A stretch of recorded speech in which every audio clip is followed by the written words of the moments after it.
शांति। बाबा की रोज की वाणी में बहुत गहन गंभीर बातें होती हैं। हम उसे पूरी तरह ध्यान से सुनेंगे, समझेंगे और उन वाणियों का विश्लेषण करेंगे, अपनी उसमें बुद्धि लगाएंगे।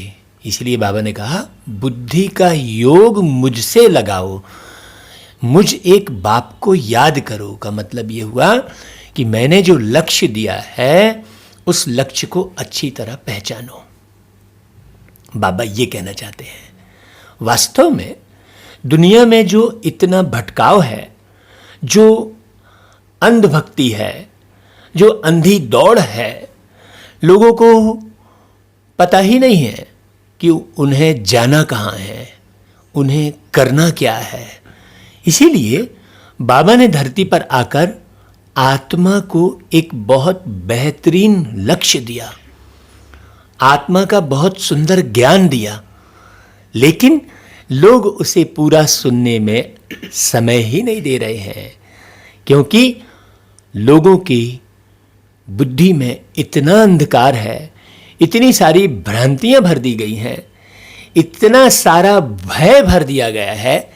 तो भ्रांति और भय ने लोगों के जीवन को तहस नहस कर दिया है। और वास्तव में भय का कारण ही भ्रांति है। अगर भ्रांति एक एक करके हटा दी जाए तो भय पूरी तरह से समाप्त हो जाएगा। और जैसे ही भय समाप्त होगा वैसे ही लोग रोग मुक्त हो जाएंगे, चिंता मुक्त हो जाएंगे, तनाव मुक्त हो जाएंगे, उदासी से मुक्त हो जाएंगे। वो अपने कर्मेंद्रियों के, समय के, भविष्य की चिंताओं के दास नहीं रहेंगे। दास रहते हैं इसलिए उदास होते हैं। तो चलिए आज बाबा क्या कहते हैं हम बहुत बारीकी से सुनते हैं, उसका विश्लेषण करते हुए। और मैं चाहूंगा कि आप भी मुरली सुनते हैं, आपने अपनी बुद्धि से क्या विश्लेषण किया वो भी आप प्रेजेंट करें तो बहुत अच्छा होगा। हम सब मिलकर, बाबा ने कहा कि आपस में रूह रिहान करना है। तो रूह रिहान का मतलब हो गया कि अपने रूह यानी आत्मभान में स्थित होकर और आत्मा को जो लक्ष्य बाबा ने दिया है उस तक कैसे पहुंचा जाए, उस पर विचार सागर मंथन करना है सबको मिलकर, आपस में बहुत छीरखंड होकर, किसी की कोई कमी कमजोरी ना देखकर हमें ये करना है। तो चलिए अब हम सुनते हैं बाबा की आज की वाणी। बाबा ने कहा, मीठे बच्चे, सबसे पहले यही ख्याल करो कि मुझ आत्मा पर जो कट चढ़ी हुई है वह कैसे उतरे। सुई पर जब तक कट जंक होगी तब तक चुंबक खींच नहीं सकता। देखिए कितनी प्यारी बात बोली। माना बाबा ने ये कहा कि आप पिछले जन्म का नहीं जान रहे हैं, कम से कम आप इस जन्म का तो अपने लिए वास्तविक रूप से विश्लेषण कर लीजिए। क्योंकि आप अगर गौर से देखेंगे तो आपने न जाने हर प्रकार से जो है कितने सारे आपने गलत कर्म किए होंगे, गलत दृष्टि देखी होगी। हर एक बच्चा अपने आप से पूछे कि भाई क्या उसने कभी अपनी दृष्टि खराब नहीं की, क्या उसने अपना मन खराब नहीं किया, क्या वो लोभ के चक्कर में नहीं पड़ा, क्या वो भविष्य की चिंताओं में नहीं उलझा।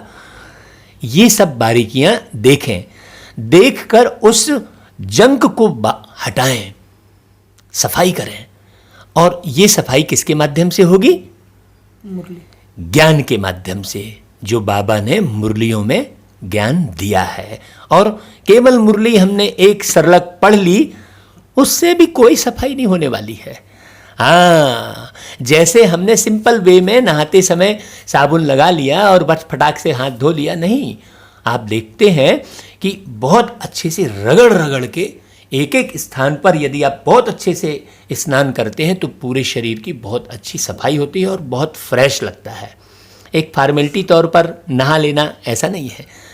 तो वैसे ही मनन चिंतन कर करके एक एक बात का विश्लेषण करके हमें धारण करना है तो एकदम बहुत सुंदर ढंग से सफाई होगी, जंक हटेगी। आगे प्रश्न सुनते हैं। पुरुषोत्तम संगम युग पर तुम्हें पुरुषोत्तम बनने के लिए कौन सा पुरुषार्थ करना है? तो अगर बारीकी से इस प्रश्न को सोचा जाए, बाबा ने जो कहा वो तो सुनेंगे ही, लेकिन अपनी अपनी बुद्धि भी बाबा ने कहा लगाइए, क्योंकि बुद्धि का योग जब तक हम नहीं लगाएंगे तो हमारा ज्ञान उतना रिफाइन नहीं होगा। तो पुरुषोत्तम बनने के लिए वास्तव में हमें एक पुरुष, वास्तव में एक पुरुष केवल परमात्मा ही है। पुरुष केवल एक परमात्मा ही है। तो पुरुषोत्तम बनने के लिए पूरे सही अर्थों में परमात्मा को जानना, समझना और उनसे बहुत दिल का गहरा संबंध बनाना। बाकी यहाँ पर किसी से दिल का गहरा संबंध बनाने से कोई फायदा नहीं है। किसी वस्तु से, किसी व्यक्ति से, किसी वैभव से, किसी योग्यता से, किसी सम्मान से, कोई प्राप्ति से दिल का संबंध बनाना अपने दिल को चोट पहुँचाना ही है, दिल पर आघात पड़ना ही है। इसलिए दिल के रोग बहुत हो रहे हैं अभी, हार्ट अटैक बहुत आ रहा है, क्योंकि लोगों ने दिल अविनाशी चीज़ों पर न लगाकर विनाशी वस्तुओं, विनाशी व्यक्तियों पर लगा रखा है। इसलिए दिल भी विनाश को पा जाता है और उसके कारण अकाले मौत के शिकार हो जाते हैं। अविनाशी है परमात्मा, सदा का साथी है परमात्मा। बाकी कोई भी व्यक्ति इस संसार में वो परिवर्तनशील है। आज वो नारी के रूप में आपसे मिल रहा है, नेक्स्ट बर्थ में वो पुरुष के रूप में मिल सकता है। आत्मा का अस्तित्व, आत्मा वास्तव में यदि आत्मा शब्द कहा जाए तो आत्मा स्त्रीलिंग ही है, चाहे वो पुरुष के शरीर में है चाहे वो नारी के शरीर में है, स्त्रीलिंग ही है। क्योंकि पुरुष के शरीर से आत्मा निकली तो आत्मा चली गई कहेंगे, नारी के शरीर से भी आत्मा चली गई कहेंगे, लेकिन परमात्मा आ गए कहेंगे। तो पुरुषोत्तम बनने का एक सबसे सरल उपाय यही है कि उस एक पुरुष को बहुत अच्छे से जाना समझा जाए और बहुत गहरा संबंध बनाया जाए। अब बाबा क्या कहते हैं, चलिए सुनते हैं। बाबा ने कहा कर्मातीत बनने का। कोई भी कर्म संबंधों की तरफ बुद्धि न जाए। देखिए बात वही आ गई, कोई भी कर्म संबंध, हम जितने भी वस्तु, व्यक्ति, वैभव से हमारी बुद्धि जो जुटी है वो सब कर्म संबंधी है ना, कर्म के साथ जुड़े हुए हैं। हाँ, कर्म के आधार पर ही जन्म है। और बाबा को, परमात्मा को अकर्ता कहते हैं, मतलब वो कर्म के बंधन में नहीं बंधते, कर्म सारे करते हैं, सब कर्म सिखाते भी हैं, लेकिन उन्हें कहते हैं बिन पगु चले सुने बिनु काना, कर विधि कर्म करे विधि नाना। उनके लिए ये चौपाई है। तो वो सारे कर्म सिखाते हैं और सब कर्म करके भी बताते हैं, लेकिन कर्म से न्यारे होकर। इसी को ही कहेंगे कर्मातीत अवस्था। मतलब किसी भी कर्म का प्रभाव हमारी बुद्धि पर न पड़े कि हमें क्या मिलेगा। आजकल हर एक व्यक्ति अगर उसे कहेंगे कि भैया थोड़ा ईश्वरीय कार्य में आ जाओ, थोड़ा सा मानव कल्याण के लिए आगे आओ, तो वो कहेंगे नहीं हमें क्या मिलेगा। हर एक व्यक्ति एक इसी भाव में रहता है। तो बाबा कर्म से न्यारे होने की बात कर रहे हैं। आगे सुनते हैं और क्या कहा बाबा ने। अर्थात कर्म बंधन अपने तरफ न खींचे, सारा कनेक्शन एक बाप से रहे। देखो, कोई से भी दिल लगी हुई ना हो। देखो वही बात है। वाह, कमाल है बाबा। ऐसा पुरुषार्थ करो।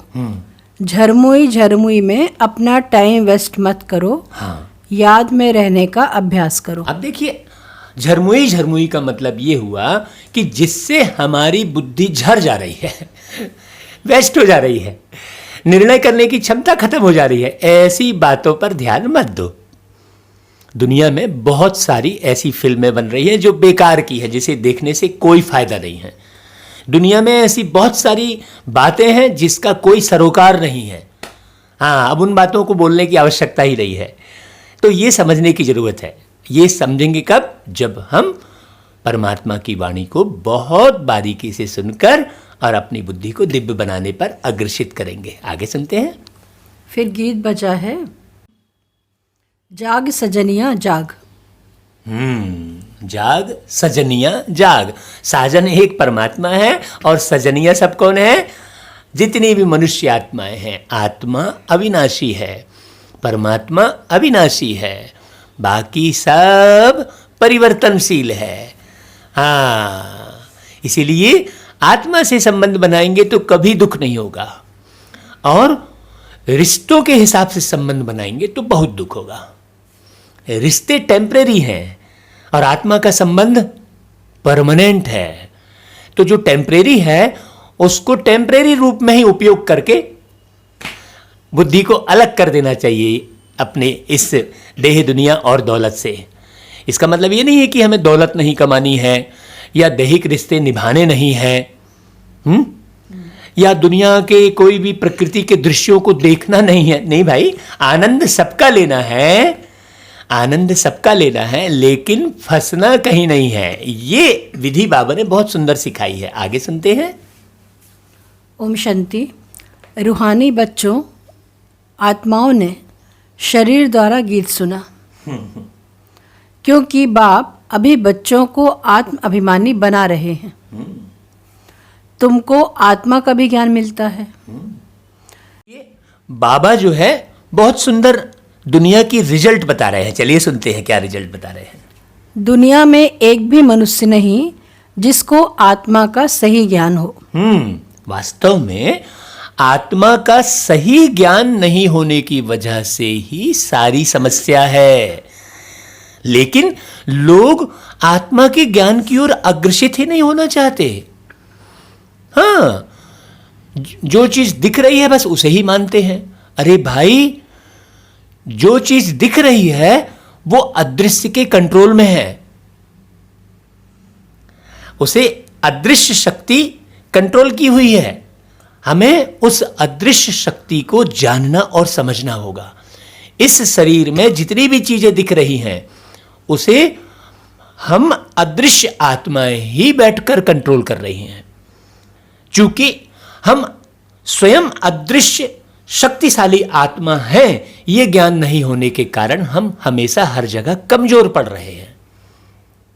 तो थोड़ी सी बीमारी में हम एक्साइटेड हो जा रहे हैं, थोड़ा सा हृदय में हलचल नहीं हुई, दर्द नहीं हुआ, भागते हैं फटाक से शरीर डॉक्टर के पास। क्यों? क्योंकि बुद्धि में ये बैठ गया है कि सीने में दर्द हुआ और पसीना निकला मतलब जरूर हार्ट में ब्लॉकेज है। एक भय बैठ गया है। मैं आपको अपने जीवन का बहुत सारे एक जो है अनुभव में शेयर करना चाहता हूं। मेरे जीवन में न जाने कितनी बार ऐसा हुआ जो बहुत तेज सीने में दर्द हुआ और पसीना निकला, लेकिन मैंने क्या किया?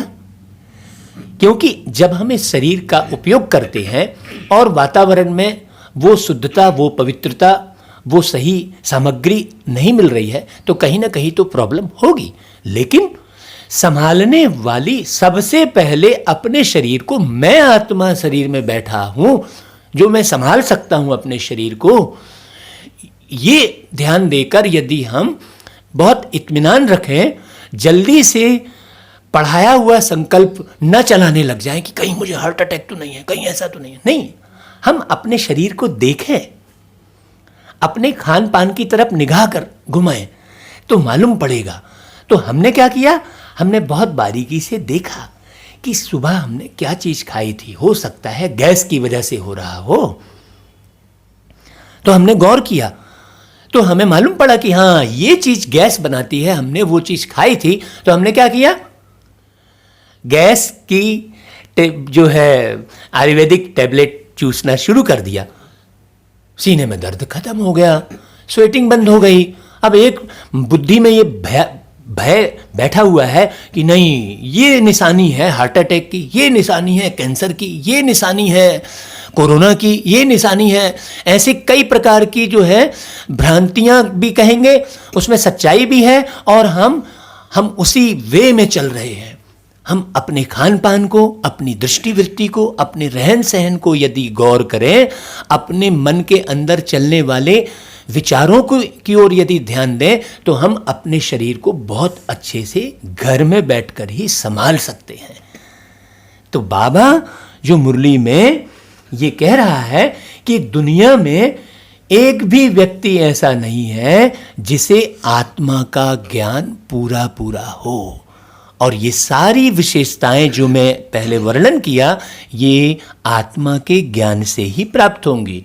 और बाबा मुरलियों में आकर आत्मा के ज्ञान को ही बारीकी से समझाते हैं। तो हमें ऐसा छोटी सी मुरली सुन लिए और फिर दूसरे काम में लग गए, ऐसा नहीं करना है। हमें समय देना है। देखिए, मैं भी तो इसी दुनिया में रहकर, परिवार में रहकर बहुत सारा समय इसमें दे रहा हूँ। इस कार्य में मुझे कोई आर्थिक इनकम तो नहीं हो रही है ना। आर्थिक इनकम के लिए हमने दूसरा उपाय रखा हुआ है। ज्ञान को धन बटोरने का माध्यम नहीं करना चाहिए, लेकिन लोगों ने सबको व्यापार बना दिया। शिक्षा को व्यापार बना दिया, चिकित्सा को व्यापार बना दिया, धर्म को व्यापार बना दिया, रिश्तों को व्यापार बना दिया। तो सबको व्यापार बनाने के कारण प्यार समाप्त हो गया। सबसे बड़ी ताकत है प्यार, और वो रहा ही नहीं। व्यापार को ही ताकत समझी। अब देखो, अब ये कैसी व्यवस्था प्रकृति ने की है जो आपको समझने का अवसर मिल रहा है। अभी भी आप इस वीडियो को पूरा पूरा नहीं सुन रहे हैं तो बहुत बड़ा नुकसान कर रहे हैं आप अपना। चलिए सुनते हैं आगे। तो फिर परमात्मा का ज्ञान कैसे हो सकता? यह बाप ही बैठ समझाते हैं। समझाना शरीर के साथ ही है। शरीर बगैर तो आत्मा कुछ कर नहीं सकती। अब देखिए, यहाँ पर बाबा ने जो शरीर बगैर आत्मा कुछ नहीं कर सकती, ये जो कहा है, ये हमें सावधानी दी है कि भाई आप आत्मा इस शरीर में बैठकर मैं परमात्मा आया हूँ, तो इस शरीर को बहुत अच्छे से संभालो और पूरा पूरा ज्ञान अर्जित करो। क्योंकि शरीर से निकलने के बाद आपके पास सुनने का कोई प्रावधान नहीं है जो आप नई आवाज सुन सकें। अभी तो सुनने के लिए आपके पास कर्ण यंत्र है, देखने के लिए ये आंखें हैं। तो आप अच्छा वीडियो देखें और अच्छे परमात्मा का अच्छा ज्ञान सुने। ये समझने की जरूरत है। आगे सुनते हैं। आत्मा जानती है हम कहाँ के निवासी हैं, किसके बच्चे हैं। अभी तुम यथार्थ रीति जानते हो। सब एक्टर्स पार्टधारी हैं। अब देखिए, हम जो पढ़ाई पढ़ रहे हैं, हम लोग तो जान रहे हैं कि मैं कहाँ का निवासी हूँ, और बुद्धि भी बार बार वहाँ जा रही है, और ऐसे गीत भी बन रहे हैं। लेकिन जो बाहर जो दुनिया में लोग बेचारे इधर उधर भटक रहे हैं, क्या वो जान रहे हैं? नहीं जान रहे हैं। इसीलिए हम ब्राह्मण बच्चों का दायित्व ये है कि बाहर में जो बेचारे बाबा के और भी बच्चे हैं, जो इंसान तो है ना, भले वो देह के भान में आकर, दौलत के चक्र में आकर कुछ गड़बड़ हो जा रहा है उनसे, लेकिन बाबा ने जो रहम भाव की बात कही, वो रहम हमें आना चाहिए और ये ज्ञान सब तरफ भेजना चाहिए। आगे सुनते हैं। भिन्न भिन्न धर्म की आत्माएं कब आती हैं, यह भी तुम्हारी बुद्धि में है। बाप डिटेल नहीं समझाते हैं, होलसेल समझाते हैं। हाँ। होलसेल अर्थात एक सेकंड में ऐसे समझाने देते हैं जो सतयुग आदि से लेकर अंत तक मालूम पड़ जाता है कि कैसे हमारा पार्ट नूंधा हुआ है। हाँ, अब बाबा डिटेल में समझाते थोड़ी बैठे रहेंगे, क्योंकि समय भी तो है ना। अब डिटेल में हम बच्चों को समझना है, क्योंकि हम सारी दुनिया में फैले हुए हैं। बाबा हमें शॉर्टकट में समझा रहा है, विचार सागर मंथन करके हमें डिटेल में उसको समझाना है, ताकि लोगों को एक एक बात समझ में आए। क्योंकि दुनिया में हम जी रहे हैं, हमें दुनिया का अनुभव है, लोगों का अनुभव है। तो हम लोगों के व्यवहार के आधार पर, लोगों की बुद्धि को देखकर परख कर हम ज्ञान बता सकते हैं। एक एक पर हम मेहनत करेंगे तो बाबा उसका फिर फल भी निश्चित है बाबा के पास। आगे सुनते हैं। अभी तुम जानते हो बाप कौन है, उनका इस ड्रामा के अंदर क्या पार्ट है।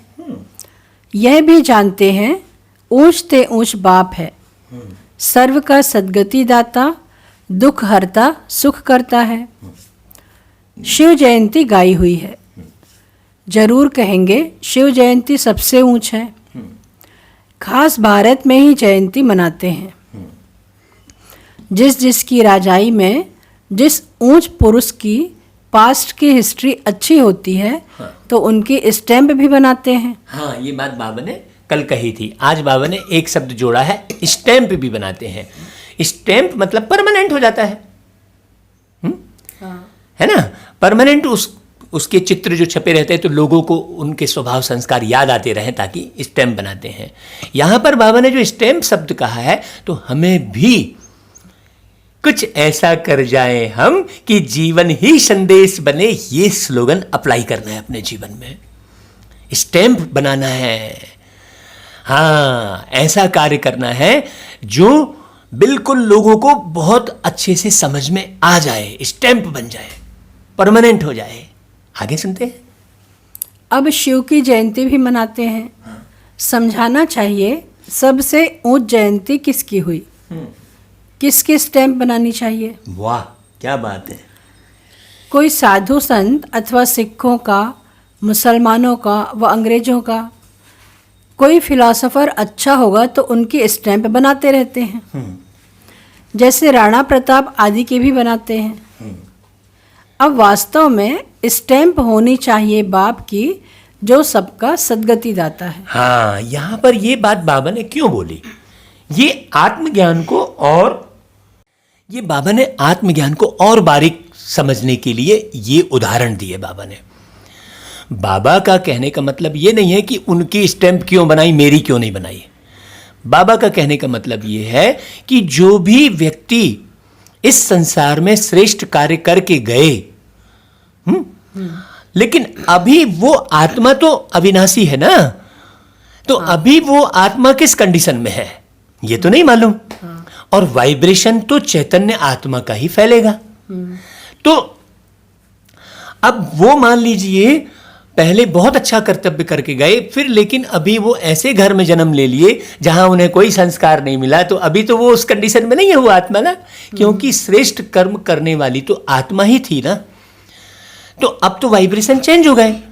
तो अब उसी आत्मा को याद करते रहने से क्या होगा कि अभी जिस कंडीशन में वो आत्मा होगी, अगर मान लीजिए वो आत्मा गलत कर्म में लिप्त होगी तो वाइब्रेशन वही मिलेंगे हमको। और परमात्मा जन्म नहीं लेते, कर्म बंधन में नहीं बंधते। तो बाबा ने मेरी स्टैम्प नहीं बनाते ये इसलिए कहा कि देखो जो अविनाशी है, मतलब जो सदा एक रस में है, जो सदा ज्ञान के पराकाष्ठा में है, जो प्यार से भरे हुए हैं, ऐसे परमात्मा को जानकर समझकर उनकी स्टैम्प बनानी चाहिए। माने उनके ज्ञान को अपनी बुद्धि में परमानेंट स्टैंपिंग कर लेनी चाहिए। कितनी सारी गहन गंभीर बातें हैं, देखिए, है ना। आगे सुनते हैं। इस समय बाप ना आए तो सद्गति कैसे हो, क्योंकि सब रौरव नरक में गोता खा रहे हैं। सबसे ऊंचते ऊंच है शिव बाबा पतित पावन। मंदिर भी शिव के बहुत ऊंचे स्थान पर बनाते हैं, क्योंकि ऊंचते ऊंच है ना। बाप ही आकर भारत को स्वर्ग का मालिक बनाते हैं। जब वह आते हैं तब सद्गति करते हैं, तो उस बाप की ही याद रहनी चाहिए। अब देखिए, जितनी गहन गंभीर बाबा ने बातें बताई हैं, उसे गहनता से समझेंगे तो क्लियर होगा कि बाबा ये सब बातें क्यों बोल रहे हैं। देखिए, वही बात आ गई ना, क्योंकि बाबा सदैव शांति का सागर, प्यार का सागर सदा है वो, इसलिए उन्हें सदा शिव कहते हैं। शिव के सामने में सदा शब्द लगा है। और जितने भी मनुष्य आत्मा हैं वो परिवर्तन हो जाती हैं। आज स्वभाव बहुत अच्छा है, कल बदल जाता है। देखिए ना कितने तलाक हो रहे हैं। क्यों तलाक हो रहे हैं? क्योंकि पहले तो बहुत अच्छा प्रेम कर रहे थे एक दूसरे से, फिर बदल गए, भावना बदल गई, मन बदल गया, दृष्टि बदल गई। तो आत्माएं यहां से स्पष्ट है। अब वो बदलने वाली कौन है? वो बदलने वाली तो आत्मा ही है ना। शरीर के अंदर में जो आत्मा बैठी है वही बदल रही है ना। हाँ। कोई शरीर का कोई स्वभाव थोड़ी है। यही हो गई आत्मा की गहराई, आत्मज्ञान की गहराई। इसलिए बाबा ने क्या कहा कि एक भी मनुष्य ऐसा नहीं है जिसे गहरे से आत्मज्ञान का पता हो, है ना भाई। आगे सुनते हैं। स्टैम्प भी शिव बाबा की कैसे बनाएं? भक्ति मार्ग में तो शिवलिंग बनाते हैं, वही ऊंचते ऊंच आत्मा ठहरे। हाँ क्या बात है। अब बाबा ने स्टैम्प का मतलब, वो जो पोस्ट ऑफिस में स्टैम्प यूज हो रही है वो केवल एक उदाहरण के लिए सामने रखा है। स्टैम्प मतलब बाबा के गुणों को, बाबा के ज्ञान को आत्मा धारण करे, है वो स्पष्ट जीवन में कार्य व्यवहार में दिखाए, वो है स्टैम्प एक्चुअल में। क्योंकि देखिए बाबा ने कहा ना कि भाई भक्ति में तो शिवलिंग बना देते हैं, अब स्टैम्प में क्या बनाएंगे आप? बाबा का तो कोई शारीरिक स्वरूप नहीं है, इसलिए बाबा देखो कितनी गहराई की ओर ले जा रहे हैं। बाबा कह रहे हैं स्टैम्प में आप क्या बनाएंगे? वास्तव में ये स्टैम्प शब्द जो बाबा ने उपयोग किया है वो परमानेंट हमें अपने स्वभाव को बदल लेना चाहिए, अपने संस्कारों को बदल लेना चाहिए, ज्ञान युक्त हमारे संस्कार होने चाहिए। ये कह रहे हैं बाबा स्टैम्प का शब्द लेकर। देखिए बाबा बहुत गहरे हैं। आगे सुनते हैं। ऊंचते ऊंच मंदिर भी शिव का ही मानेंगे। सोमनाथ शिव का मंदिर है ना। भारतवासी तमो प्रधान होने कारण यह भी नहीं जानते कि शिव कौन है जिसकी पूजा करते हैं, उसका ऑक्यूपेशन तो जानते नहीं। राणा प्रताप ने भी लड़ाई की, वह तो हिंसा हो गई। इस समय तो सब हैं डबल हिंसक। विकार में जाना, काम कटारी चलाना, यह भी हिंसा है ना। देखिए बाबा कितनी गहराई की ओर ले जा रहे हैं। फिर से महाराणा प्रताप का बाबा ने उदाहरण दिया। भाई उन्होंने तो हिंसा की ना। हाँ भाई, बुराई के खिलाफ हिंसा कर देना भी तो बुराई ही है। भाई बुराई के खिलाफ हमें अच्छाई को सामने लाना चाहिए ना, अच्छाई को सामने लाना चाहिए। तो बाबा जो बता रहे हैं कि शिव जी के बारे में कोई जानते ही नहीं है कि वो आकर क्या करते हैं, उनके ऑक्यूपेशन का पता ही नहीं है लोगों को। बस शिवलिंग में जल ढार दिया, दूध चढ़ा दिया है, कड़वी अकौए का फूल चढ़ा दिया, 3 बेलपत्री चढ़ा दी, लेकिन उसका रहस्य क्या है लोगों को पता ही नहीं है, वास्तविकता क्या है। तो वो हम बच्चों को वो सेवा करनी है। आगे सुनते हैं। अहिंसक तो यह लक्ष्मी नारायण है। मनुष्य को जब पूरा ज्ञान हो तब अर्थ सहित स्टैंप निकले। सतयुग में स्टैंप निकलती ही इन लक्ष्मी नारायण की है। शिव बाबा का ज्ञान तो वहाँ रहता नहीं, तो जरूर ऊंचते ऊंच लक्ष्मी नारायण की ही स्टैंप लगती होगी। हाँ, अब देखिए यहाँ पर शिव बाबा धरती पे आकर अपने को राजाई नहीं दे रहे हैं, अपने को ऊंचा भी घोषित नहीं कर रहे हैं। देखिए यहाँ पर कितने निर्माण चित्त हैं बाबा। बाबा बच्चों को बना रहे हैं।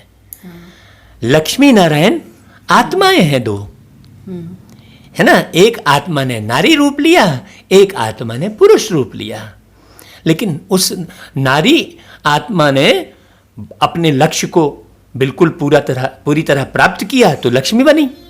और जो नर आत्मा है उसने पूरे श्रेष्ठ आचरण, पूरा जो आचरण परमात्मा शिव के थे वो आचरण अपने बनाए तो नारायण बने। तो अब स्टैंप उनकी चलती है, बाबा ने कहा, है ना। आगे देखिए, सुनते हैं। बहुत देखिए कितना निर्वाण चित्त है मेरा बाबा। आगे सुनते हैं। अभी भी भारत का वह स्टैंप होना चाहिए, ऊंचते ऊंचे त्रिमूर्ति शिव। वह तो अविनाशी रहना चाहिए। क्योंकि भारत को अविनाशी राजगद्दी देते हैं। परमपिता परमात्मा ही भारत को स्वर्ग बनाते हैं। तुम्हारे में भी बहुत हैं जो यह भूल जाते हैं कि बाबा हमको स्वर्ग का मालिक बनाते हैं। परम पिता परमात्मा ही आकर स्वर्ग बनाते हैं, अर्थात सारे वर्ग भेद हटा देते हैं। जाति भेद, धर्म भेद, गरीबी अमीरी का भेद, योग्यता अयोग्यता का भेद, सारे भेद हटा देते हैं बाबा। स्वर्ग बना देते हैं, पूरे वर्ग भेद हटा देते हैं। और जहां कोई वर्ग भेद नहीं होता है वो स्वर्ग कहलाता है। बहुत गहरी बात समझने की है, आगे सुनते हैं। यह माया भुला देती है। बाप को न जानने के कारण भारतवासी कितनी भूलें करते आए हैं। शिव बाबा क्या करते हैं यह किसको भी पता नहीं है। हाँ, भारतवासी जितनी भूलें करते आए, जितनी अंधश्रद्धा में भागे, जितनी अंध जो है दौड़े, उन सब को बाबा सब भूलों को समझाते हैं कि बच्चे ये तुम भूल कर रहे हो और ये सही है। राइट और रॉन्ग को एक एक करके समझाते हैं। तो इसीलिए अब एक साथ ढेर सारा सुना देंगे एक ही दिन में तो बच्चे तो समझ नहीं पाएंगे। इसलिए क्या सिस्टम बनाया, कुछ लोगों को रिक्वेस्ट की कि बच्चे तुम लोग तैयार हो जाओ, और फिर एक विद्यालय खोली और वहां प्रतिदिन ज्ञान मुरली का सिस्टम बना। और सुबह सुबह ही सुनने का सिस्टम क्यों है, क्योंकि सारे दिन फिर हमें अपने इस शरीर के कर्म, नित्य कर्म सारे दिन करने भी होते हैं। इसलिए बाबा ने सुबह सुबह का टाइम निश्चित किया। देखिए कितनी गहराई है बाबा के कर्तव्यों में। आगे सुनते हैं। शिव जयंती का भी अर्थ नहीं समझते। यह नॉलेज सिवाय बाप के और कोई को नहीं है। अभी तुम बच्चों को बाप समझाते हैं, तुम औरों पर भी रहम करो, अपने ऊपर भी आपे ही रहम करो। टीचर पढ़ाते हैं, यह भी रहम करते हैं ना। अब देखिए, रहम करना माने दुनिया में भी रहम करते हैं। तो दुनिया में रहम करके क्या करते हैं, वस्तुएं ट्रांसफर करते हैं। हाँ, जैसे मान लीजिए भूखे पर रहम किया तो भोजन खिला दिया। हाँ। प्यासे पर रहम किया तो पानी पिला दिया। लेकिन वो रहम कितने समय काम आया भाई। एक भूखे को भोजन खिलाया तो 2 घंटे 3 घंटे बाद उसको फिर भूख लगाएगी, तो क्या फिर आप उसको कमा कमा कर खिलाएंगे? नहीं। प्यासे को पानी पिलाया तो 2-3 घंटे बाद फिर उसको प्यास लगाएगी। लेकिन सबसे बड़ा रहम क्या है, उसे बुद्धिवान बनाना, उसे चरित्रवान बनाना, उसे कर्मठ बनाना, उसे योग्य बनाना। ये सबसे बड़ा रहम है। बाबा ने आकर क्या किया, बैठे बिठाए महल बना के दे दिया, ऐसा है क्या किसी को? नहीं, बाबा ने ज्ञान सुनाकर योग्य बनाया, कर्मठ बनाया, अकर्मण्यता को समाप्त किया, आलस्य को मिटाया, अलबेलेपन को मिटाया। ये कार्य यदि हम करते हैं तो वो सबसे बड़ा रहम होगा। और वो छोटा छोटा रहम है, उसमें साइड इफेक्ट भी ये है कि सामने वाला अकर्मण्य हो जाता है, अपने निर्भर हो जाता है, डिपेंडेंट हो जाता है, अपने कर्तव्यों से विमुख हो जाता है। तो हम बल्क में चलाते हैं भंडारा और अपनी जो है विलासिता को दिखाते हैं, अपने जो है दानी प्रवृत्ति को दिखाने की कोशिश करते हैं। तो उसमें सब खा रहे होते हैं, जो जिनके पेट भरे हैं वो भी खा रहे होते हैं और बढ़िया सारे लोग सोचते हैं चलो यार आज घर में खाना बनाने से बचे। ऐसे बड़े बड़े भंडारे होते हैं। माने हम उसकी कोई बुराई नहीं कर रहे हैं, लेकिन अगर परमात्मा की दृष्टि से बारीकी से देखा जाए तो हमें बहुत सोच समझकर रहम भाव जो है उसे सही तरीके से उपयोग करना चाहिए। आगे सुनते हैं। यह भी कहते हैं मैं टीचर हूँ, तुमको पढ़ाता हूँ।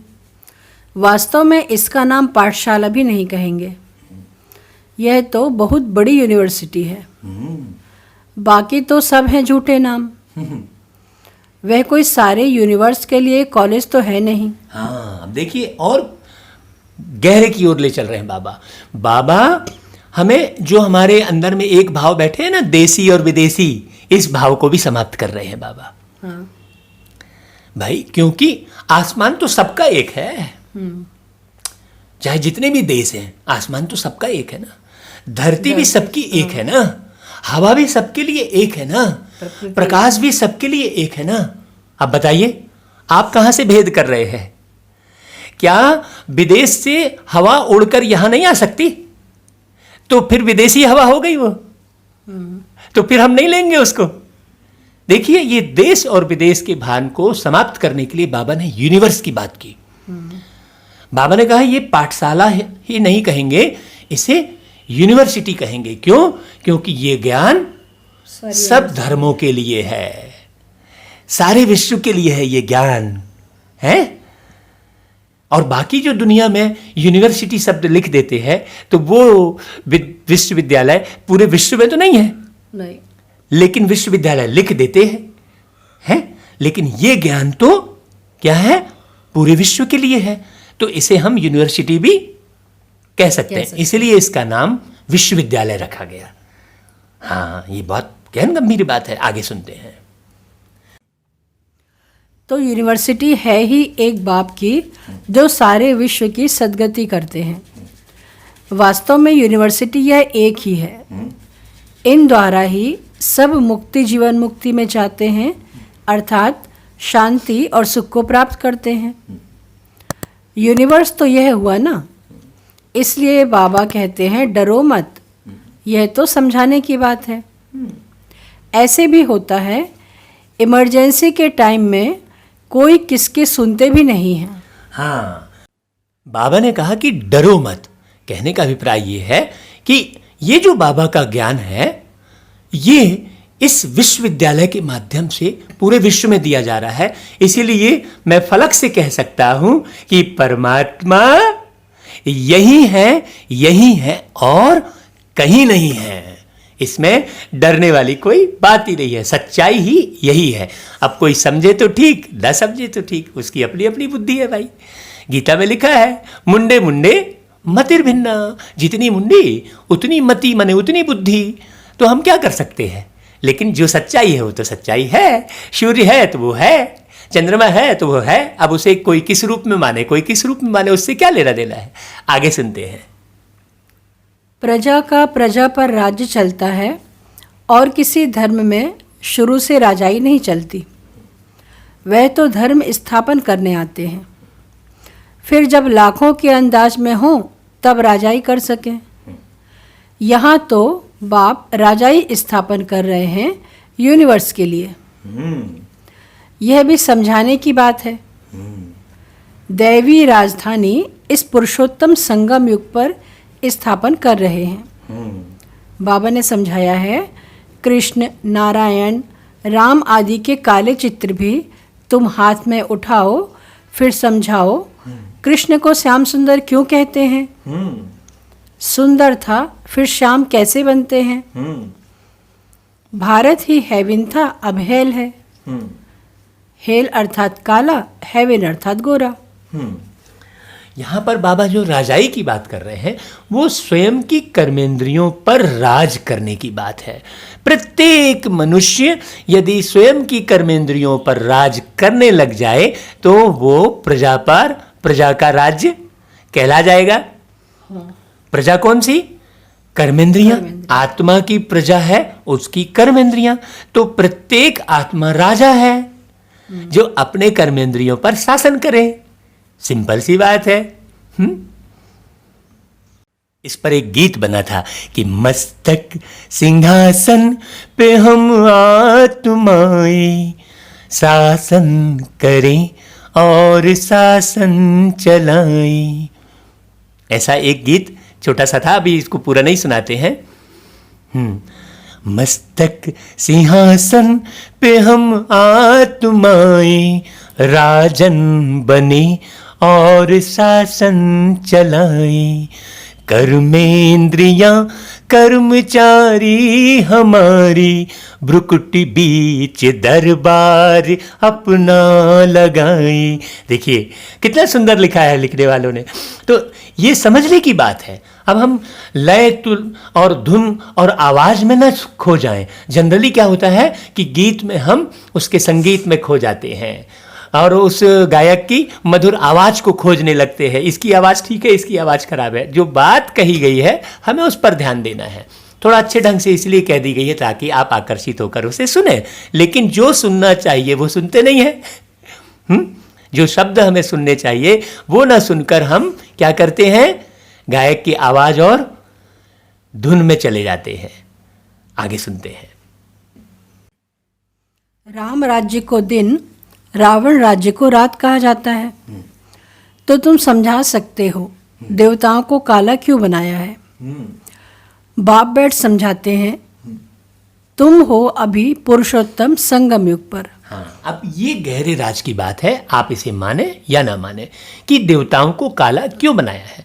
क्योंकि देवता एक आत्मा है और आत्मा शरीर बदलती है, सिंपल सी बात है। हाँ। तो वो जो देवता पहले थे सतयुग और त्रेता युग में, वो बदल के अभी मनुष्य बन गए हैं। और अभी वही देवता जो थे, आत्माएं जो थीं, वो जन्म लेते लेते यहाँ मनुष्य बनकर अब काले कारनामे कर रही हैं।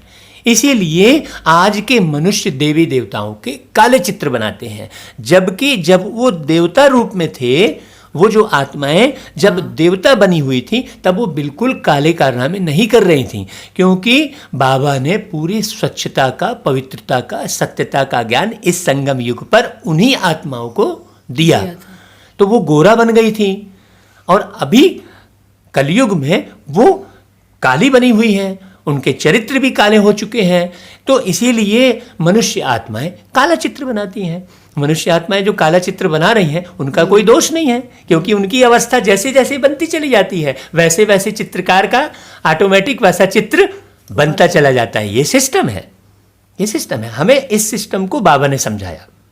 अब आप खुद विचार सागर मंथन कीजिए कि ये सिस्टम सही है या गलत, आप देख लीजिए। इसलिए काले चित्र बनाते हैं। बाबा ने कहा कि देवताओं के काले चित्र क्यों बनाते हैं, उसका बच्चे स्पष्ट करें, तो हमने उसे स्पष्ट किया। अभी आगे सुनते हैं।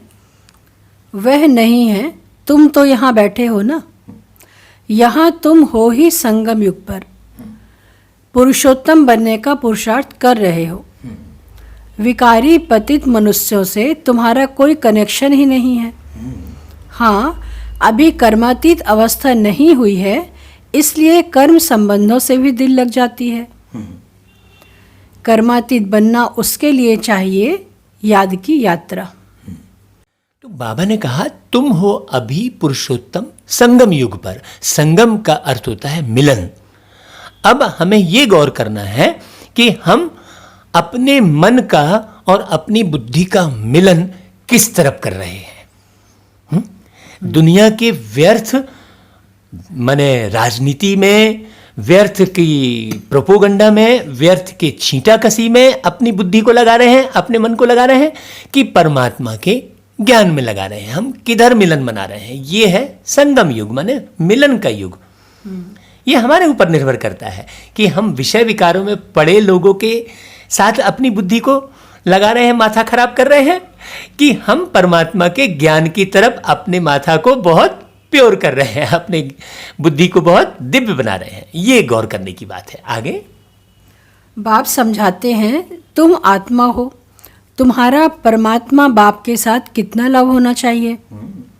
ओहो, बाबा हमको पढ़ाते हैं। वह उमंग कोई में रहता नहीं है। हाँ, वैसा उमंग चाहिए ना। अभी क्या है, लोगों का उमंग किस तरफ है? लोगों का उमंग वास्तव में विषय विकारों की तरफ है, लोभ की तरफ है। करोड़पति है तो अरबपति बन जाए, अरबपति है तो खरबपति बन जाए, जबकि सबको जाते हुए लोग देख रहे हैं कि भाई 80 साल, 85 साल, 40 साल, 50 साल में लोग यहाँ से रुखसत हो जा रहे हैं। किसी का कोई भी प्रॉपर्टी यहाँ रह नहीं रहा है। बताइए, जब तक वो जीवित है तब तक तो है, उसके बाद तो काहे इतना लोभ में पड़ना। लेकिन लोगों को सच्चा ज्ञान नहीं है, इसलिए ऐसा कर रहे हैं। आगे सुनते हैं। माया घड़ी घड़ी देह अभिमान में ला देती है, जबकि समझते हो शिव बाबा हम आत्माओं से बात कर रहे हैं, तो वह कशिश, वह खुशी रहनी चाहिए ना। हाँ, जैसे माना यहाँ भी यदि हम अपने दैहिक नाम की परवाह करते हैं, जो देह का नाम है, नाम तो देह का है ना, तो तो बहुत सारे बाबा के बच्चे कहें या बाहर के भी जो भी सुनते हैं ज्ञान, वो अपने नाम रूप को भूलते नहीं हैं। ये स्मृति में नहीं रहते कि बाबा तो भाई आत्मा को पढ़ा रहे हैं ना, आत्मा की अवस्था ऊंचा बनाने की बात कर रहे हैं, इसमें देह का नाम और रूप की तो कोई बात नहीं है। आपको केवल अपने शरीर को संभालने की ड्यूटी है, लेकिन उस ड्यूटी को भी बाबा को सौंपते हैं लोग। हे प्रभु मेरी ये बीमारी खत्म कर दो। अरे भाई तुमने बीमारी लाई, तुम्हारी ड्यूटी अपने शरीर को संभालने की है, बाकी बुद्धि का योग परमात्मा से लगाना चाहिए। आगे सुनते हैं। जिस सुई पर जरा भी जंक नहीं होगी वह चुंबक के आगे तुम रखेंगे तो फट से चटक जाएगी। थोड़ी भी कट होगी तो चटकेगी नहीं। हाँ, अब यहाँ पर हमको ये समझना है कि सुई कौन सी है और चुंबक कौन है ना भाई। यहाँ पर सुई का इशारा बाबा जो उदाहरण दिए वो आत्मा के लिए दिए। आत्मा के अंदर में जरा भी दूषित विचार होंगे तो परमात्मा के श्रेष्ठ विचार समझ में नहीं आएंगे। माने परमात्मा के श्रेष्ठ विचार से आकर्षण नहीं होगा, प्रभावित नहीं होंगे, है ना। श्रेष्ठ श्रीमत कहते हैं, श्रीमत मत यानी होता है विचार, श्रेष्ठ विचार से कनेक्ट नहीं हो पाएंगे अगर जरा भी आत्मा के अंदर दूषित विचार जंक के रूप में लगे रहेंगे। तो चुंबक कौन है? परमात्मा के विचार। और सुई कौन सी है? सुई है आत्मा, और उसके अंदर जंक कौन सी है? दूषित विचार। ठीक है, आगे सुनते हैं। कशिश नहीं होगी, जहां से नहीं होगी फिर उस तरफ से चुंबक खींचेंगे। बच्चों में कशिश तब होगी जब याद की यात्रा पर होंगे। कट होगी तो खींच नहीं सकेंगे। हर एक समझ सकते हैं हमारी सुई बिल्कुल पवित्र हो जाएगी तो कशिश भी होगी। कशिश नहीं होती है क्योंकि कट चढ़ी हुई है। तुम बहुत याद में रहते हो तो विकर्म भस्म होते हैं। अच्छा, फिर अगर कोई पाप करते तो वह 100 गुना दंड हो जाता है। कट चढ़ जाती है, याद नहीं कर सकते। जैसे बिना वायर का प्लास्टिक हटाए करंट तो नहीं मिलेगी, चाहे मेन पावर हाउस से कितनी भी करंट आ रही हो। लेकिन हमारा पंखा, हमारी लाइट कब जलेगी? जब वायर का प्लास्टिक हटाएंगे। उसी प्रकार आप ये गाते रहते हो, हे प्रभु मुझे शक्ति दे दो, हे प्रभु मुझे बल दे दो, बुद्धि मेरी मुझे बुद्धि दे दो, ये कह रहे हैं। अरे भाई उधर से तो पावर शक्ति वो दे ही रहे हैं, वो प्यार कर ही रहे हैं, वो ज्ञान लुटा ही रहे हैं। लेकिन हमने अपना जो कट चढ़ी है, बाबा ने कहा ये जो वायर के ऊपर जो प्लास्टिक चढ़ा हुआ है, देह के भान का प्लास्टिक, वो हमने देह का भान हटाया नहीं है, स्वयं को आत्मा समझा नहीं है, तो वो शक्ति हमें प्राप्त नहीं हो रही है। आगे सुनते हैं। अपने को आत्मा समझ बाप को याद करो। याद भूलने से कट चढ़ जाती है तो वह कशिश लव नहीं रहता। कट उतरी हुई होगी तो लव होगा, खुशी भी रहेगी।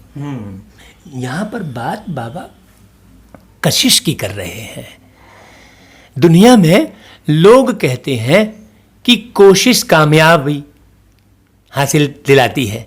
नहीं, आप कोशिश नहीं, आप यदि किसी भी कार्य में कशिश रखेंगे तो सफलता निश्चित है।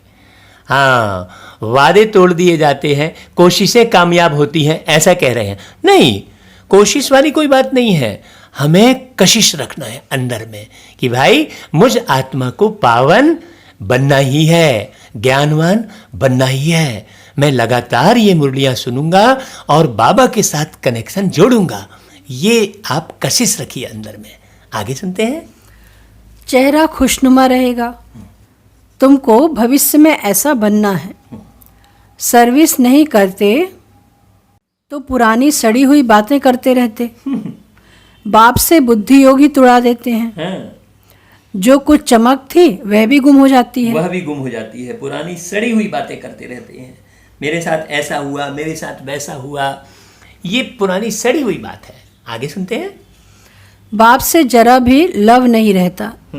लव उनका रहेगा जो अच्छी रीति बाप को याद करते होंगे। हाँ, बाबा की पढ़ाई को अच्छी रीति याद का मतलब ये है स्वयं का निर्माण करना, बाबा के डायरेक्शन प्रमाण पूरा पूरा अपने जीवन में वो करके दिखाना। केवल बातों बातों में न रहे, हमारे कर्म भी वैसे हों, हमारा व्यवहार भी वैसा हो। हाँ, हम आध्यात्मिक हो गए और व्यवहारिक नहीं रहे तो वो आध्यात्म कोई काम का नहीं है। आगे सुनते हैं। बाप को भी उनसे कशिश होगी।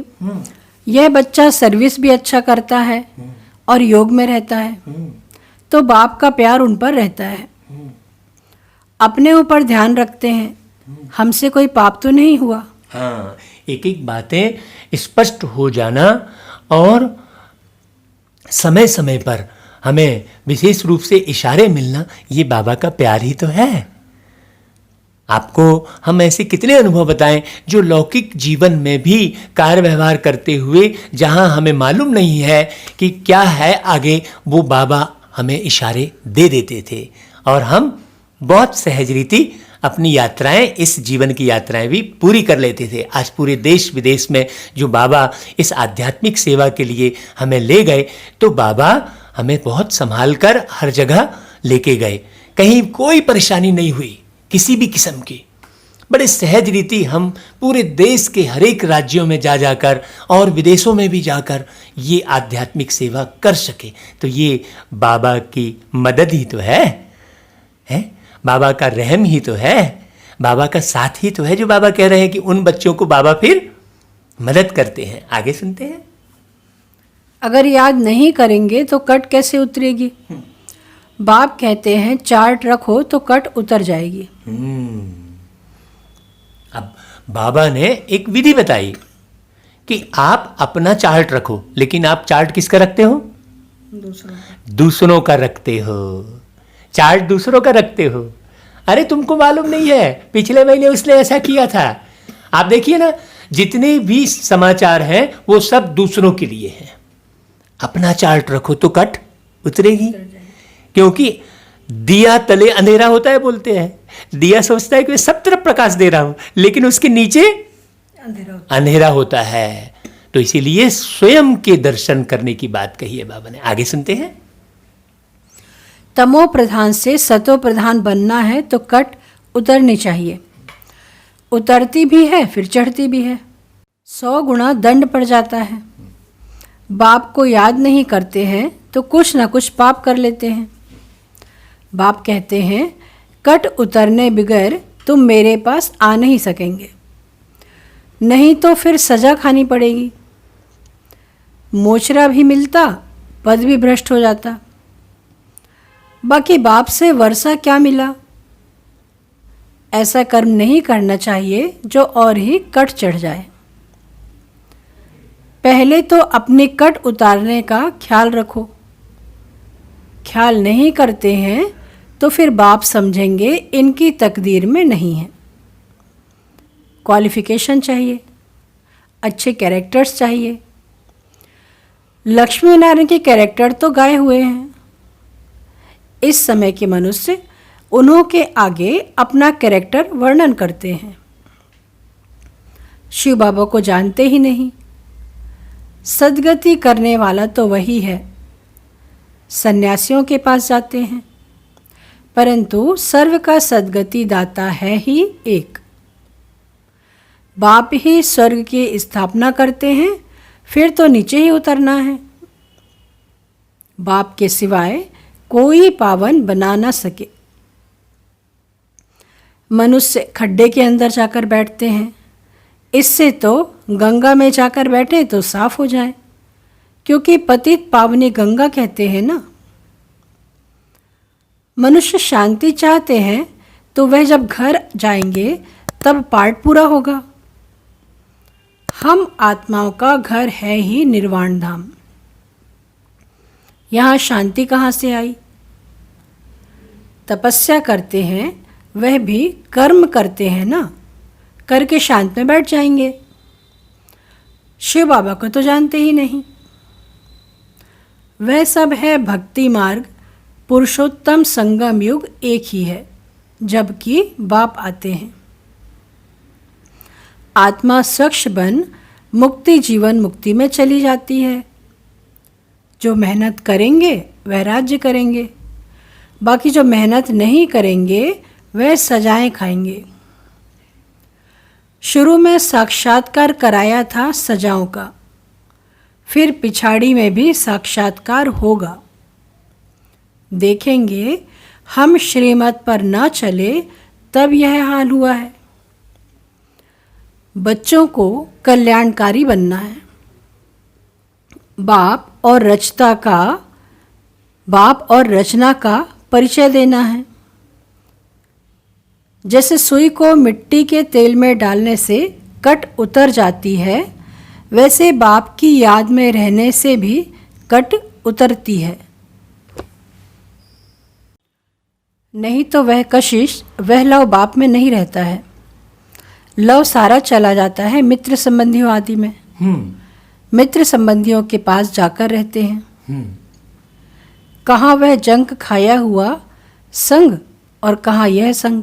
अब बाबा यहाँ पर ये बताना चाह रहे हैं कि यदि आप कभी पार्टिकुलर रहेंगे, आपने 2-4 मित्र बना लिए हैं, हाँ उन्हीं के साथ मन लग रहा है, फिर कोई नया व्यक्ति आया, वो आपसे जुड़ना चाह रहा है, तो बस उसको आप कौन, कहाँ से, क्या, ऐसा करते हैं। हमारा एकदम निर्विकार भाव नहीं रहता है, आत्मा का भाव नहीं रहता है। जनरली व्यक्ति एक दूसरे को पहचानने की जो है कोशिश ही नहीं करता है। क्यों नहीं पहचानता है? क्योंकि आत्मा का ज्ञान नहीं है। बोलिए। कट उतारने के लिए ही बाप आते हैं, याद से ही पावन बनेंगे। अब बाप चुंबक कहते हैं मुझे याद करो। बुद्धि का योग जितना मेरे साथ होगा उतनी कट उतरेगी। नई दुनिया तो बननी ही है। सतयुग में पहले बहुत छोटा सा झाड़ होता है देवी देवताओं का। देखिए बाबा ने यहाँ पर एक शब्द बीच में कहा कि नई दुनिया तो बननी ही है। मतलब ये सिस्टम सेट है। अब आप बनो तो आपका फायदा है, नहीं बनो तो नमस्ते, आप लटके रहो ऊपर में जाकर। है नई दुनिया तो बननी ही है। आगे सुनते हैं। सतयुग में पहले बहुत छोटा सा झाड़ होता है देवी देवताओं का, फिर वृद्धि को पाते हैं। हाँ, अब देखिए यहाँ पर बाबा ने कहा सतयुग में बहुत छोटा सा झाड़ होता है, फिर वृद्धि को पाता है। तो यहाँ पर हमें हैरान परेशान भी नहीं होना है। जितनी आत्माएं समझ सकेंगी। हाँ, हमको अपना कर्तव्य पूरा कर देना है, लेकिन हमें हैरान परेशान नहीं होना है कि यार कोई समझ ही नहीं रहा है, अरे यार हम इतना बता रहे हैं, ये भी नहीं है। क्योंकि सतयुग में झाड़ छोटा सा ही होता है। सिंपल सी बात है, जब बीज हम जमीन में डालते हैं तो 2-4 पत्ते ही शुरू में पैदा होते, फिर बाद में बढ़ता है। ये एक शब्द का अर्थ समझना है। आगे सुनते हैं। यहाँ से ही तुम्हारे पास आकर पुरुषार्थ करते रहते हैं, ऊपर से कोई नहीं आते हैं, जैसे और धर्म वालों के ऊपर से आते हैं। कितनी प्यारी बात बाबा बोल रहे हैं। बाबा ने कहा कि हमारे पास जो आते हैं, जो आए हुए हैं दुनिया में, वही आते हैं और पुरुषार्थ करते हैं, और दूसरे धर्मों में पुरुषार्थ वाली कोई बात ही नहीं है। देखिए क्या होता है कि वो एक धर्म की परिपाटी को ही मानते करते रहते हैं और चले जाते हैं। फिर जब उसी धर्म की आत्मा धरती पर आती है और फिर वो उसी धर्म की परिपाटी में रहेंगे। हम तो यहाँ पुरुषार्थ कर रहे हैं ना। देखो यहाँ पर बड़ी गहरी बात बाबा ने बताई। तो उन धर्मों की स्थापना में ऊपर से आती चली जाती हैं। यहाँ तो ऊपर से आने का कोई रोल ही नहीं है, क्योंकि सतयुग में जो आने वाली आत्माएं थी वो वापस गई ही नहीं। वो पूरे चक्र लगाकर अभी संगम पर बैठी है। अब बताइए, ऐसा राज आज तक किसी ने बताया क्या भाई? नहीं। तो यहां से सिद्ध हो रहा है ना कि भगवान यहीं पे हो, भगवान ही आकर पढ़ा रहे हैं। बस यहाँ तुम्हारी राजधानी तैयार हो रही है। सारा मदार पढ़ाई पर है, बाप की श्रीमत पर चलने पर है। यहाँ तुम्हारी राजधानी तैयार हो रही है। सारा मदार पढ़ाई पर है, बाप की श्रीमत पर चलने पर है। बुद्धि योग बाहर जाता रहता है तो भी कट लग जाती है। यहाँ आते हैं तो सब हिसाब किताब चुकतो कर जीते जी सब कुछ खत्म करके आते हैं। सन्यासी भी सन्यास करते हैं तो भी कितने समय तक सब याद आता रहता है। मतलब भले वो सन्यासी सन्यास करके आ जाते लेकिन उनको घर गृहस्थी की बातें वो सब याद तो आती हैं ना। फिर आगे बाबा ने कहा, तुम बच्चे जानते हो अभी हमको सत का संग मिलता है, हम अपने बाप की ही याद में रहते हैं। मित्र संबंधियों आदि को जानते तो है ना। गृहस्थ व्यवहार में रहते कर्म करते बाप को याद करते हैं। पवित्र बनना है, औरों को भी सिखाना है। फिर तकदीर में होगा तो चल पड़ेंगे।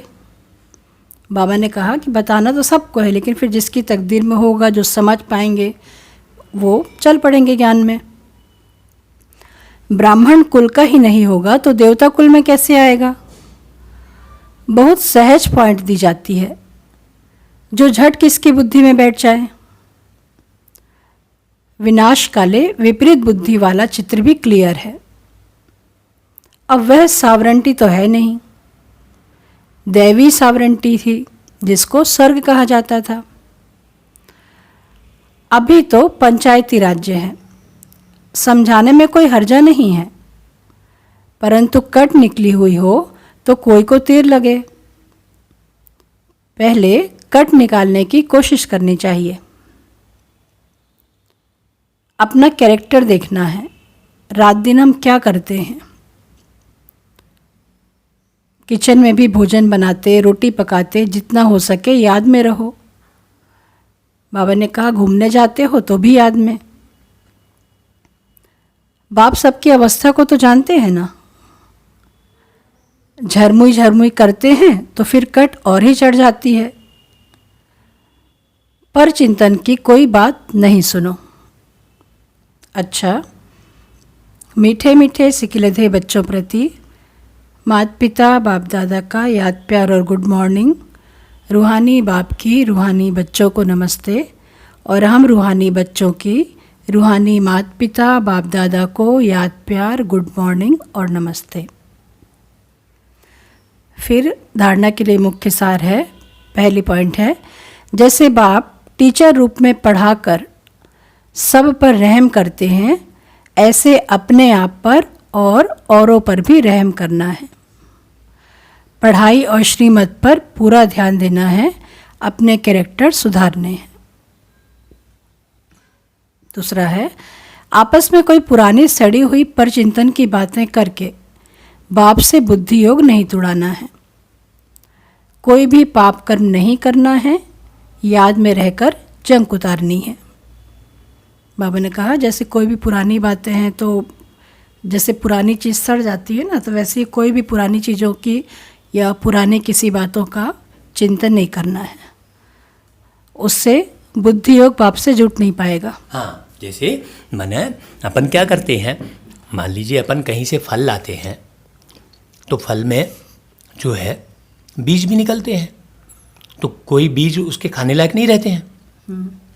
जैसे पपीता मान लो लाते हैं, हाँ। तो पपीते का ऊपर का छिलका कड़वा रहता है, हाँ। और उसके बीज वो तो हम निकाल देते हैं ना। हर एक चीज़ में वेस्ट रहता है, हाँ। हम क्या करते हैं, वेस्ट को हटाते हैं और जो काम का है वो लेते हैं, हाँ। तो हमारे जीवन में बाबा की जो बात बता रहे हैं बाबा कि हमें वेस्ट, दुनिया में वेस्ट तो रहेगा ही, हम उस वेस्ट से परेशान ना होकर उसको हटाते चलें और श्रेष्ठ को क्या करें, अपनाते चलें। बस आगे सुनाते हैं। फिर बाबा ने वरदान दिया, सर्व शक्तियों को ऑर्डर प्रमाण अपना सहयोगी बनाने वाले प्रकृति जीत भाव। इसकी डिटेल है, सबसे बड़े ते बड़ी दासी प्रकृति है।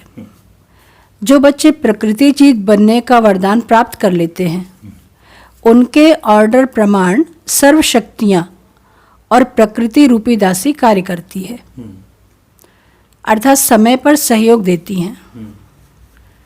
लेकिन यदि प्रकृति जीत बनने के बजाय अलबेलेपन की नींद में व अल्पकाल की प्राप्ति के नशे में हाँ व व्यर्थ संकल्पों के नाच में मस्त होकर अपना समय गंवाते हो हाँ तो शक्तियां ऑर्डर पर कार्य नहीं कर नहीं सकती। कर सकती है, बिल्कुल राइट। आगे इसलिए चेक करो कि पहले मुख्य संकल्प शक्ति, निर्णय शक्ति और संस्कार की शक्ति तीनों ही ऑर्डर में हैं।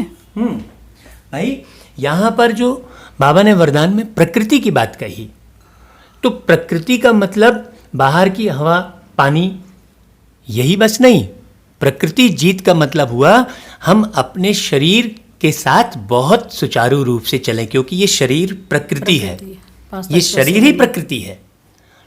हम जैसे जैसे हम इस शरीर को संभालना सीख जाते हैं, इसको वही बात कह रहा था कि क्या खिलाना है, कौन सी चीज़ खाने से हमें नुकसान हो रहा है, कौन सी चीज़ खाने से हमें किस प्रकार की बीमारी हो रही है, ये बहुत बारीकी से ध्यान देना।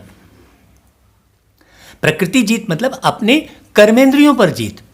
अब पहले तो शरीर प्रकृति हुई, फिर उसके बाद हमारी मानसिक प्रकृति, हमारी बौद्धिक प्रकृति, हमारे संस्कारों की प्रकृति, ये सब देखना होगा ना। प्रकृति अर्थात कि हम ये सोच लिए कि प्रकृति जीत जो बनेंगे, मतलब क्या इसका अर्थ क्या हुआ है ना भाई। प्रकृति मतलब कोई बाहर में जो हमारी सामग्री दिख रही बस वही प्रकृति नहीं है। हाँ, अपना शरीर भी प्रकृति के 5 तत्व से बना है, तो उस पर भी गौर करना पड़ेगा ना, तब वो हेल्दी बनेगा। ऐसे थोड़ी बाबा ने कहा सतयुग में तुम्हें हेल्दी शरीर मिलेगा। कैसे मिलेगा?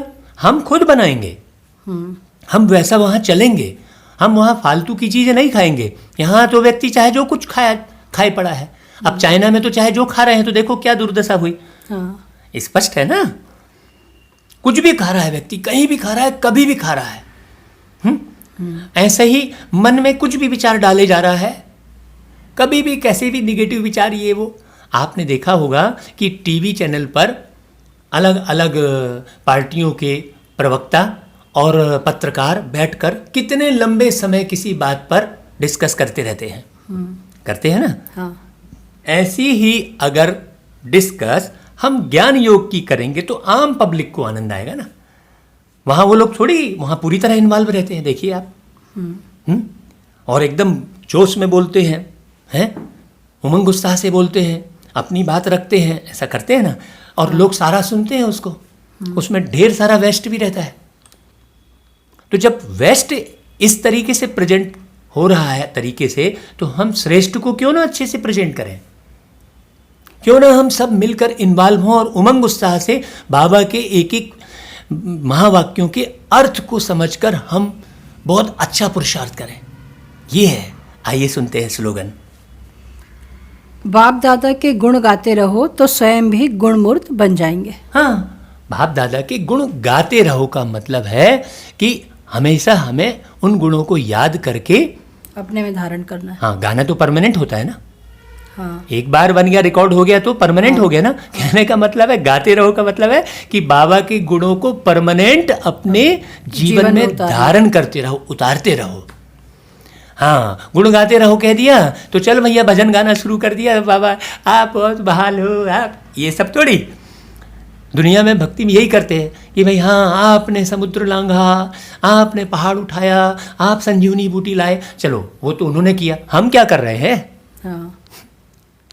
ये तो बजरंग बली जी ने किया, वो तो बहुत बड़ी अच्छी बात है। क्या केवल उनके गाथा गा लेने से हमारा जीवन बन जाएगा? नहीं। या बजरंग बली जी को अपने गाथा गवाने का शौक है कि आप उनकी गाथा गा दोगे तो वो खुश होकर आपको आपका कल्याण कर देंगे। मतलब बजरंग बली जी को गाथा गवाने का शौक है क्या? नहीं है।